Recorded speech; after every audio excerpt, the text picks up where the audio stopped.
Madasigong nagtambayayong sa pagpanglimpyo ang mga katawan sa Purok Masagana, Barangay Baluan ning Dakbayan human sa gipahigayong bayanihan sa ilang purok. Gikan sa paglampas sa sagbot, lakip ang pagbungkal sa lupa, silang tanan ang nakighiusa. Diin bisan sa kainit sa panahon, wa kinitagda sa mga residente aron lang nga mas mapadali ang pagmugna sa ginaplano nilang mga proyekto. Ang purpose para nga malimpyo ang plaza og napasalamat ko sa among mga membro og sa among mobilizer nga karon nga adlaw nagsit siya og naami brigada para malimpyo na ni siya kay nagaplano mi nga patukuran na kini og basketballan, daycare center og tangke sa tubig.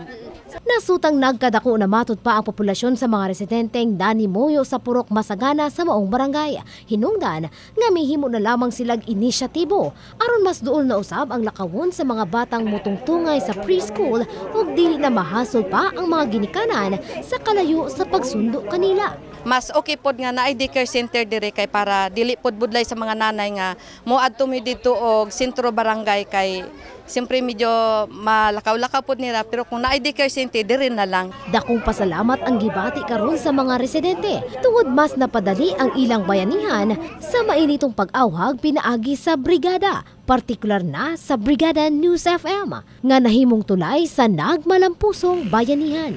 Una sa tanan ang natabang pod sa brigada nga kami na on the air mi sa among mga problema og natabangan pod mi ninyo. Mo ning atong tumong nga mamahimo kitang kabahin sa atong mga kaigsuonan sa ginatawag nga community involvement. Actually dili lang sa paghatod og mga balita as part of our public service. Apan kani siya is mingon nato nga kini siya mas gipalawman pa nato ang ginatawag nga public service. Makit-an nga bisan ang atong mga kabrigada ang nalingaw usab sa pagpanerbisyo sa publiko. Faith Dandoy, Brigada News.